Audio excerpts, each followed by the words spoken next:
Welcome back to Investing Talk Podcast. Today we're looking at Waystar Holding. The big question is it a good time to buy now? We want to hear from you. Subscribe, like, and comment to support the show. And if there's a specific company you want us to look into, leave it in the comments below. So let's get into the analysis of Waystar. There's quite a bit to unpack here. Yeah, definitely. First thing, maybe their position. They seem pretty foundational in what they do. Exactly. Waystar is a leader, a real leader in healthcare payment software. It's a niche, but a really critical one. Critical because healthcare billing is notoriously complex. Absolutely. They specialize in taking that, messy process, the billing, the claims, getting paid, and making it smoother, more automated. And we saw evidence of that working in their Q3 results, right? The 2025 numbers look strong. You did. The results really seem to impress Wall Street, which, let's be honest, isn't always easy. Right. So what were the specifics, the revenue growth? Yeah. Revenue was up 12% year over year, hit $268.7 million. Right. That's pretty healthy growth for their sector. And earnings. Yeah. Because that's often what the market focuses on. That was the big beat. They delivered $1.37 per share. The consensus, what analysts expected, was only $0.34. Okay, $0.27 at 34 cents. That's a solid beat. Was it a one-off? Doesn't look like it. If you check their history, they've actually beaten the earnings estimates in 3 of the last 4 quarters. Consistency. That builds trust, doesn't it? Suggests management knows what they're doing. It really does. It suggests they're setting realistic targets and, well, hitting them or even exceeding them.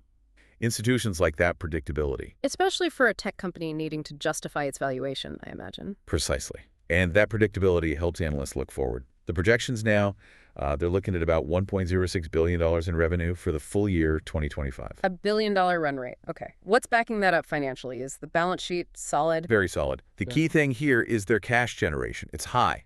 In Q3, their unlevered free cash flow. Right. That's the cash before factoring in debt payment. Exactly. It was $96 million just in Q3. Wow. Okay. And why is that $96 million figure so important for someone looking at the stock? Because it shows real operational health. It gives them huge flexibility. They can reinvest in R&D, maybe upgrade their AI, or make acquisitions. Without having to issue more stock or take on lots of debt. Right. It removes a major risk you often see with fast-growing tech companies. Yeah. Financial risk.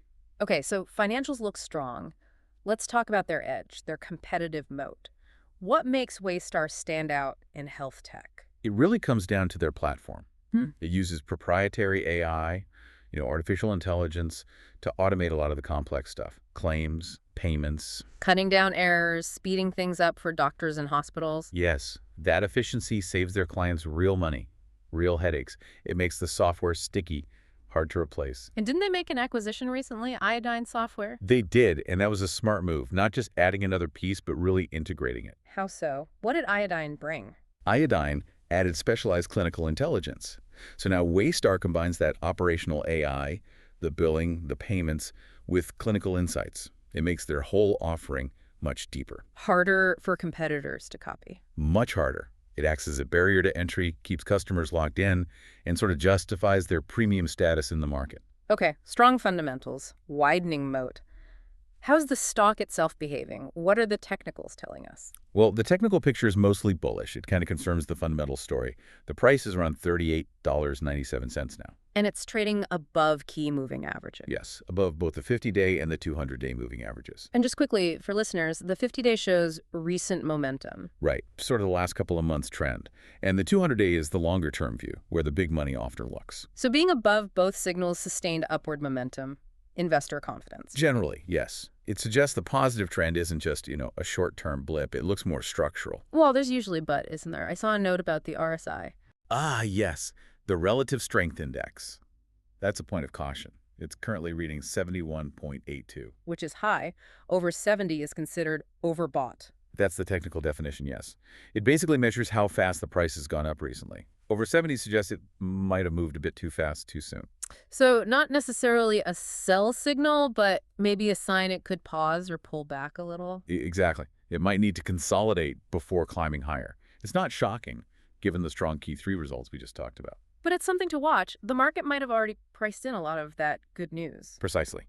Which leads us nicely into sentiment. Because despite that RSI warning, Analysts seem really positive. Yeah, overwhelmingly so. The consensus rating is strong buy. That's not just a buy, it's high conviction. And the price targets reflect that. They range from $44 on the low end up to $54. That's quite a bit higher than the current $39-ish price. Significant potential upside if they're right. Definitely. Plus, it has a Zacks rank hashtag too, which is their buy rating. That system focuses heavily on earnings estimate revisions. Meaning analysts have recently been bumping up their future earnings expectations for Waystar. That's right. It reinforces that positive momentum in analyst sentiment. Okay, so great fundamentals, widening moat, bullish analysts. But here's the catch, right? The counter argument. There always is one. Despite all this good news, the stock has actually underperformed the S&P 500 this year. Year to date, it's lagging. That's a really important point. Why would a company firing on all cylinders like this lag the broader market? It's a puzzle. What are the potential reasons? Market skepticism, worries about something external. Could be a few things. Maybe worries about healthcare regulation. That's always a background risk. A big policy change could impact their model. Even with good tech, regulatory headwinds can hurt. Absolutely. Or it might just be some lingering valuation skepticism from when they went public. The market might be saying, show me this growth is sustainable, not just an IPO bump. Waiting for more proof point. Exactly. Prove the stability, prove the long-term trend. So what could provide that proof? What are the catalysts coming up, say, in the next 3 months? Well, number one is the Q4 2025 earnings report. Expectations are around 0.35 cents per share.